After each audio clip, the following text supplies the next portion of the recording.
Итак, всем добрый вечер. Мы сегодня необычную работу будем с вами проводить. Точнее, мы с Яной решили это сделать вместе, потому что здесь и ее чертенята, и мои все собраны.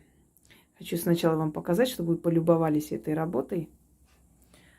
Это один тот же мастер, да? Или разные? Вот это один мастер. Вот да, эти это вот да. 3-4. Второй мастер. Это третий мастер. Вот. Друзья мои, хочу вам напомнить.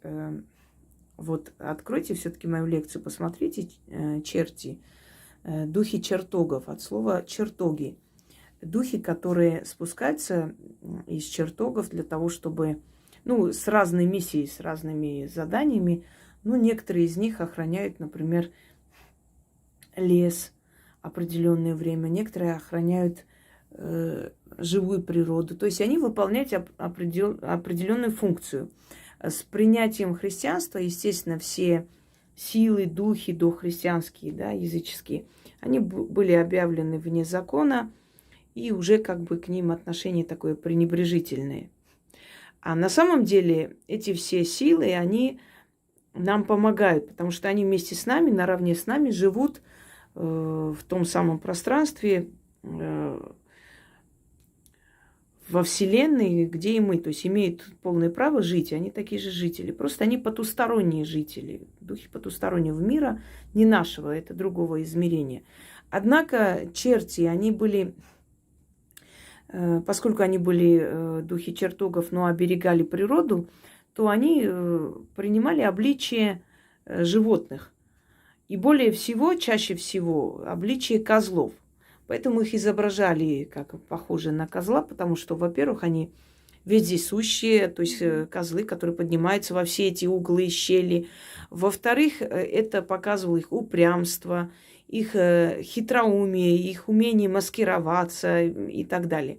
И вот они показывались в том обличии, в котором люди могли и были способны их воспринимать. Так что это не страшные духи, но они разные. Среди них есть и те, которые служат добрым делам, те, которые служат злому делу. То есть они различные, и как бы однозначную оценку им давать не следует. Но есть одно но. Не стоит облачать детей, маленьких детей, в чертенят и прочее, потому что вы привлекаете в их жизнь эти силы. А поскольку они еще маленькие, у них энергия еще не приспособлена, понимать их и прочее, то эти силы, которые обратят на них внимание, они могут просто поменять их характер в плохом смысле, сделать более подвижным. Например, ребенка облачили в чертенка, а потом он начал кусаться, бить всех своих одноклассников, маленький еще, 1 или 2 класс. То есть такие вещи делать не следует, потому что это все-таки природные духи, это все же сильнее, чем человек. Поэтому к ним надо быть уважительнее. А облачаться, предположим, ребенку в чертенка, это не уважать эти силы, то есть над ними насмехаться практически. Поэтому такое наказание может последовать. Вот почему говорят, что не стоит трогать эти силы, если ты не знаешь их. Просто так держать чертенят дома тоже не очень стоит. Нет, они вреда не нанесут, но эти куклы, понимаете, изображение этих природных духов или сил, они должны служить, они просто так не должны стоять. Либо человек должен заниматься магией, и, естественно, эти все силы и сущности, духи, которые обитают в его доме, они вселяются в эти куклы, и они берут определенную энергию с работы этого человека. То есть она очищает людей или призывает удачу. Постоянно энергообмен, постоянно это взаимодействие с миром духов, и они насыщаются этой энергией. Не зря, например, в некоторых религиях, в исламе более всего, запрещается держать дома все, что напоминает человека или зверя. Но сейчас уже держит, уже современный мир. А вообще, если вы видели, там в мечетях, например, орнамент цветочный в основном, красивые узоры. И поскольку художникам нельзя было изображать человека, то они всю свою страсть и всю свою способность, и все свои таланты бросили на все эти узоры, орнаменты, поэтому они такие разнообразные, необычные, неповторимые. считалось, что все, что напоминает человека или зверя, туда может вселиться некая сила. Да, это так и есть, но просто есть различие. Куда-то вселяется не очень добрая сила, а куда-то, скажем так, ну, просто там сила, которая никак не вредит ни туды, ни сюды. Но не зря на Руси вот были куклы-матанки. Они были как обереженные куклы, да, берегини. Их вешали дома. Если они там разрывались, это означало, что вот эта матанка на себя взяла все эти сглазы, все эти негативные там взгляды, которые были направлены на дом хозяев и так далее. И в конце концов, как бы собой пожертвовал. Тогда их жгли. Иногда такие куклы, например, переносили на такие куклы болезни, их жгли и прочее. То есть кукла, изображение человека или зверя, или какой-то сущности, они всегда носили определенный, ну, то есть определенный символ, определенный характер был у них. Так вот, просто так чертенят дома держать не стоит, потому что вот если вы сделаете ритуал, вот посмотрите, закажете где-то, купите, сами сошьете и сделаете, тогда да, эти чертенята вам будут служить. А просто так изображение духов, они просто будут забирать энергию. Вы просто будете уставать, они все равно должны чем-то питаться. Так вот, вначале скажу, что вот эти вот чертенята, которые у вас будут дома, если вы проведете такой ритуал, их можно вовлечь и в другие ритуалы. То есть это не последний ритуал, который я вам даю с этими чертенятами. С ними можно проводить различные ритуалы. Не обязательно каждый раз заказывать новых каких-то, новые куклы, новые изображения. С ними можно проводить все ритуалы, касаемо чертенят. Я дарю ритуалы постепенно, как бы раскрывая, да, более такие глубокие, такие дебри магии, потому что зрители должны быть готовы. К этому надо постепенно прийти. Вот как вы считаете, там первый же год дать, например, ритуалы с чертенятами, и так бы поняли. А вот сейчас, когда вы уже много лет делаете мои работы, уже есть результаты, вы понимаете, насколько они, ну, как бы помогают и так далее, теперь у вас нету ни страха, ни сомнений, вы уже поняли, что это просто духи, которых, ну, религия поставила вне закона и наделила всякими страшилками, этими легендами, да, устрашающими. То есть в них нет ничего страшного. Вы это уже поняли, и поэтому я могу спокойно вам дарить такие ритуалы.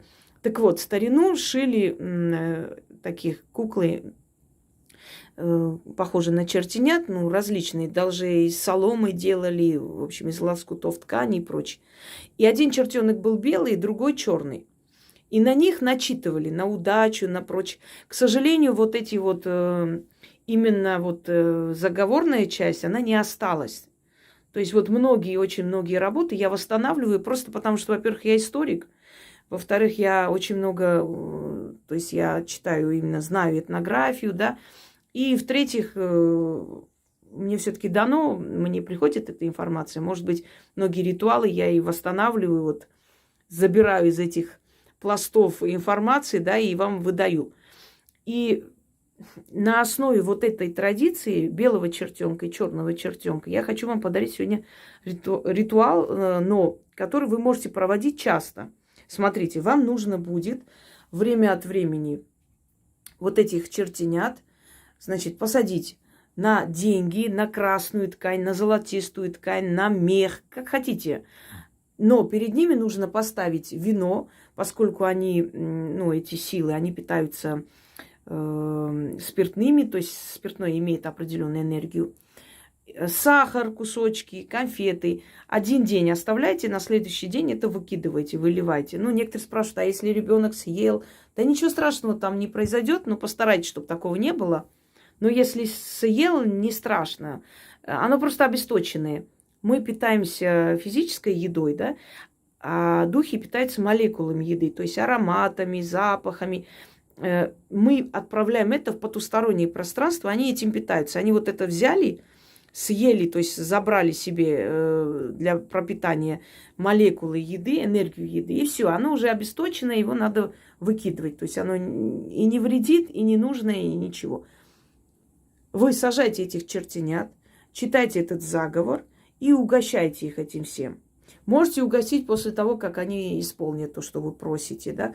Но в основном что происходит, когда эти чертенят, у вас есть белый чертенок, он для того, чтобы собрать по всему миру и принести вам удачу. Черный чертенок для того, чтобы привлечь деньги, подарки, дары и прочее, прочее. Дальше, смотрите.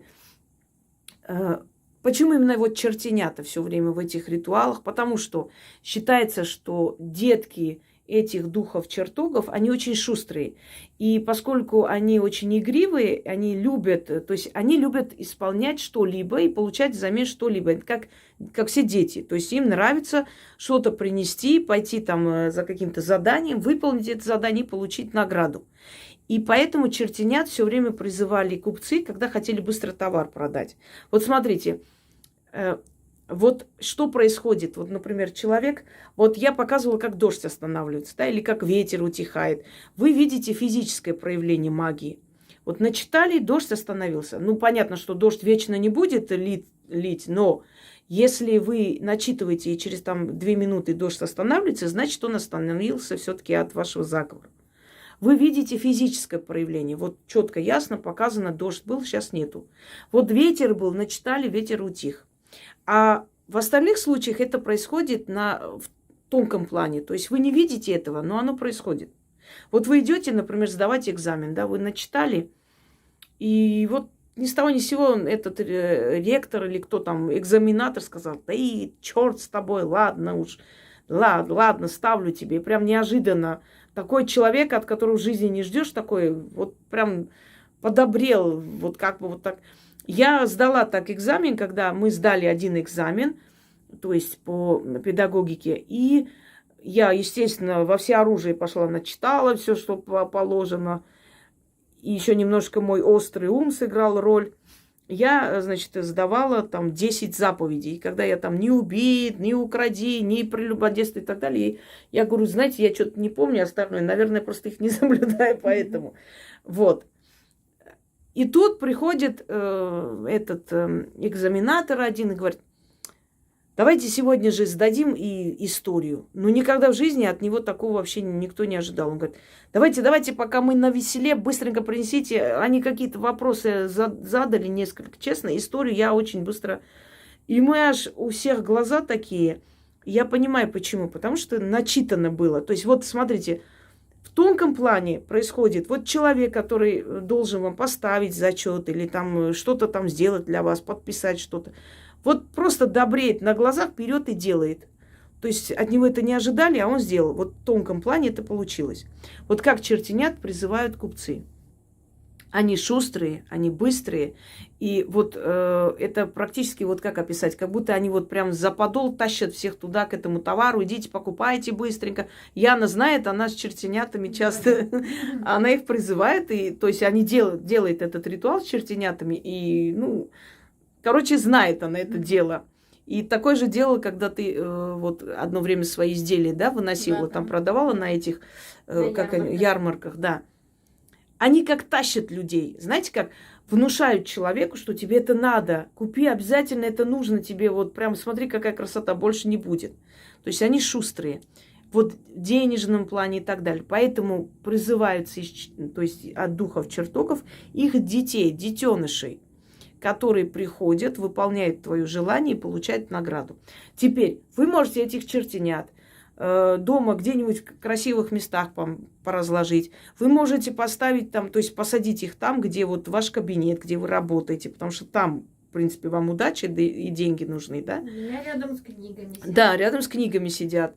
Вы можете подходить, этот заговор начитывать вот сколько хотите. Сколько у вас есть сахара, конфеты, вина, столько и читайте.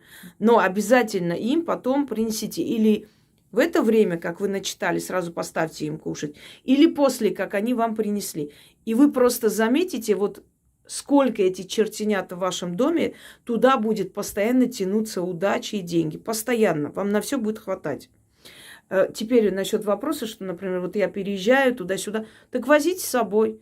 Это же все приходит к вам. Вот слово «наш дом» или «мой дом». Где вы живете, хоть номер в гостинице, в этот момент он ваш дом. Поэтому тут ничего такого нет, собственно говоря.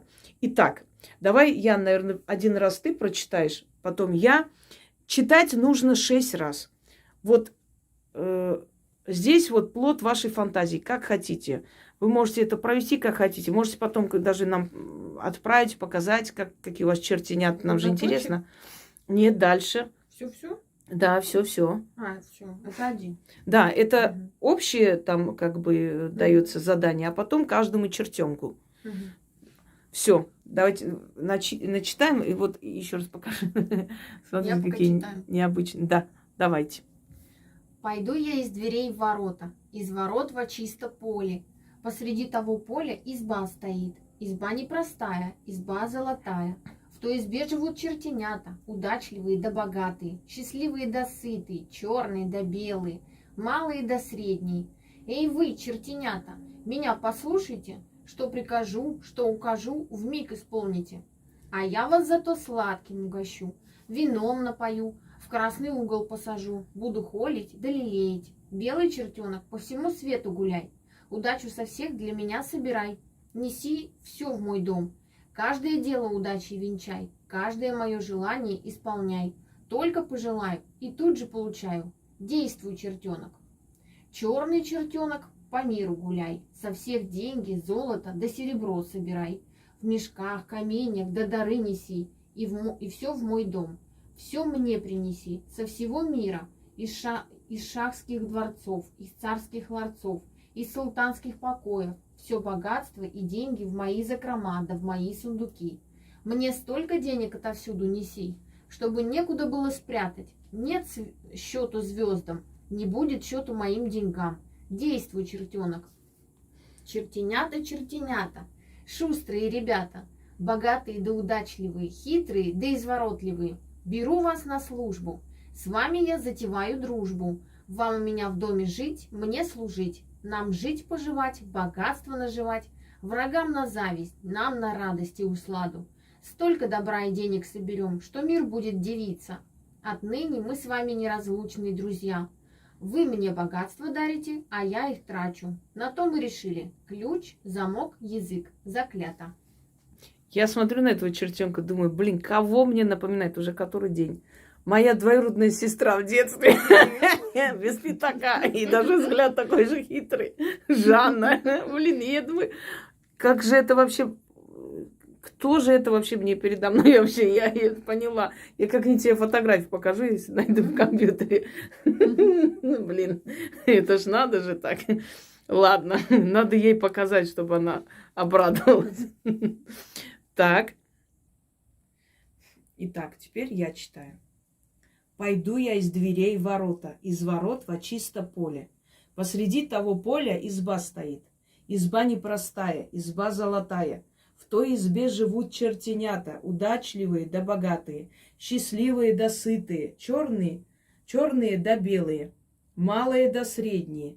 Эй, вы, чертенята, меня послушайте, что прикажу, что укажу, вмиг исполните. А я вас зато сладким угощу, вином напою, в красный угол посажу, буду холить да лелеять. Белый чертенок, по всему свету гуляй, удачу со всех для меня собирай. Неси все в мой дом, каждое дело удачей венчай, каждое мое желание исполняй. Только пожелаю и тут же получаю. Действуй, чертенок. Черный чертенок, по миру гуляй, со всех деньги, золото да серебро собирай, в мешках каменья да дары неси, и все в мой дом, все мне принеси. Со всего мира, из шахских дворцов, из царских ларцов, из султанских покоев, все богатство и деньги в мои закрома, да в мои сундуки. Не столько денег отовсюду неси, чтобы некуда было спрятать. Нет счету звездам, не будет счету моим деньгам. Действуй, чертенок. Чертенята, чертенята, шустрые ребята, богатые да удачливые, хитрые да изворотливые. Беру вас на службу. С вами я затеваю дружбу. Вам у меня в доме жить, мне служить, нам жить, поживать, богатство наживать, врагам на зависть, нам на радость и усладу. Столько добра и денег соберем, что мир будет дивиться. Отныне мы с вами неразлучные друзья. Вы мне богатство дарите, а я их трачу.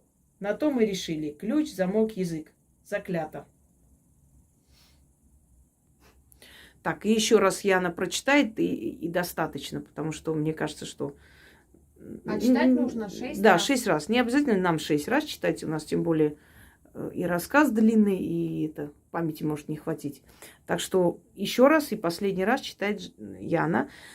Значит так, для тех, кто просит обязательно написать текст, это на русском языке. Если вы русский язык знаете, у вас есть ручка, бумага, берем, записываем сами.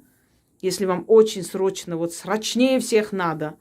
А если нет, то да, как в советских фильмах, да, куда срочнее-то. Мгм. Вот. А если не срочнее всех надо, то подождите, она выложит текст с объяснениями. Еще раз прошу, никому текст не выкладывать, потому что в сыром виде потом гулять по интернету. Так не должно быть. Должно быть объяснение, автор, куда, зачем, почему. И, значит, ничего страшного, не помрут люди, если там через 2 дня сделают. У вас прямо сейчас чертенят нету прям в закромах. Может, у кого есть, но в любом случае. Все на этом. Давай, читай, Яна. Пойду я из дверей в ворота, из ворот во чисто поле. Посреди того поля изба стоит. Изба непростая, изба золотая. В той избе живут чертенята. Удачливые да богатые, счастливые да сытые, черные да белые, малые да средние. Эй вы, чертенята, меня послушайте, что прикажу, что укажу, вмиг исполните. А я вас зато сладким угощу, вином напою, в красный угол посажу, буду холить да лелеять. Белый чертенок, по всему свету гуляй, удачу со всех для меня собирай. Неси все в мой дом, каждое дело удачи венчай, каждое мое желание исполняй. Только пожелаю и тут же получаю. Действуй, чертенок. Черный чертенок, по миру гуляй, со всех деньги, золото да серебро собирай. В мешках каменья да дары неси, и все в мой дом, все мне принеси, со всего мира, из шахских дворцов, из царских ларцов, из султанских покоев. Все богатство и деньги в мои закрома, да в мои сундуки. Мне столько денег отовсюду неси, чтобы некуда было спрятать. Нет счету звездам, не будет счету моим деньгам. Действуй, чертенок. Чертенята, чертенята, шустрые ребята, богатые да удачливые, хитрые да изворотливые, беру вас на службу. С вами я затеваю дружбу. Вам у меня в доме жить, мне служить, нам жить-поживать, богатство наживать. Врагам на зависть, нам на радость и усладу. Столько добра и денег соберем, что мир будет дивиться. Отныне мы с вами неразлучные друзья. Вы мне богатство дарите, а я их трачу. На то мы решили. Ключ, замок, язык. Заклято. Итак, дорогие друзья, я еще раз напомню, что вы подселяете туда сущность. И чем чаще вы читаете, тем усиливается эта сущность и начинает собирать для вас то, что вы просите. А вы угощаете. Поэтому этих чертенят никто не должен трогать и брать в руки, тем более чужой человек. Ну, ваши домочадцы могут, да, и близкий человек может посмотреть, там, если интересно. Но вообще желательно, чтобы чужие люди не трогали их. И если к вам будут приходить гости, лучше их спрятать. Если будут спрашивать, лучше не говорить для чего. Ну, просто красивая кукла, все, все прячу. Ой, дай посмотреть. Нет, нельзя. Нельзя их трогать. Потом скажу, почему. Или не могу говорить, почему, извини, но я на них начитала, и их нельзя трогать. Вот и все. Не позволяйте трогать чужим людям, потому что невзначай эта удача может пойти к ним, а не к вам. Если вы вот постоянно кому-то дадите, позволите смотреть, трогать и так далее. И время от времени подходите и делайте. Но не каждый день, раз в неделю достаточно, я думаю. Постепенно вы начнете понимать, как будет усиливаться и увеличиваться то, что у вас в доме есть. И вообще вот все эти заговоры, ритуалы и так далее, они для чего даны вот такое количество? Вы их как бы делаете, да, проводите, начитываете и забыли про них. Они работают, действуют. Когда вы уже садитесь, начинаете до и после делить, или там просто итог года проводите к концу года, вы понимаете, сколько вы успели, сколько вы сделали, и вам на все хватило и денег, и времени, и сил, и здоровья, и в доме сколько всего прибавилось, и сколько вы успели и так далее. Понимаете? Вот для чего. Что, казалось бы, вот один заговор и хватит. Нет, не хватит, недостаточно. Недостаточно, потому что иногда заговор имеет особенность уставать, иногда нужно менять, разные делать, снова возвращаться к этим заговорам, понимаете? У всех своя энергия, своя генетика, у каждого, как бы каждому... Иногда, знаешь, Ян, вот смотришь, абсолютно вот с русыми волосами, ну, просто русская женщина, она делает вуду, у нее вуду получается, понимаешь? Может, у нее очень далекие предки когда-то в Африке жили, миллион лет назад, кто его знает. Вот ее энергия совпадает, а вот удача кочевника у всех совпадает. Почему? Потому что у нас у всех есть хоть капля кочевой крови. Потому что эти народы, когда кочевали из разных там стран, да, из разных там империй и так далее, все равно же кто-то на ком-то женился, кто-то влюблялся, оставался там с местными людьми. Вот наши прабабушки, кто-нибудь оттуда и может и есть. Кочевники же нет, не обязательно именно вот монголы или там еще какие-то. Нет. Кочевниками были и гунны, кочевниками были и северные народы, понимаете? Вот о чем речь. То есть проводите, делайте, и чем чаще вы будете делать и обращаться к тонкому миру, тем больше она будет под вас подстраиваться. И потом вы заметите, что вам достаточно один раз прочитать, уже все получается. То есть вы приучили свою энергию к ним, и они вас сразу же слышат, понимаете? Вот вы открываете этот некий портал. Ну что сказать вам, вот... найдите таких чертенят, там, может, сами можете сделать, заказать, не знаю. То есть различные варианты, как они выглядят. Не обязательно, чтобы они прямо вот красавцы были. Ну, вот, ну, желательно, чтобы более-менее вот вам было приятно смотреть на этих чертенят, чтобы вам все время, когда вы хотите идти сделать ритуал, вам было приятно, а не как на каторгу. Почему нужно кошелек тоже иметь красивый, хороший, чтобы вам не противно было туда смотреть и деньги считать, понимаете? Это все играет очень большую роль. Почему нужно в красивой там какую-нибудь книгу теней записывать ритуал? Чтобы вам было приятно открывать, читать. Если что-то вам неприятно, вы избегаете встречу с этим. И, следовательно, это, ну, это не дело, это не получается. Все, всем удачи, всех благ. Мы наших чертенят сейчас по домам рассадим, да, и дальше будем делами заниматься. Всего хорошего.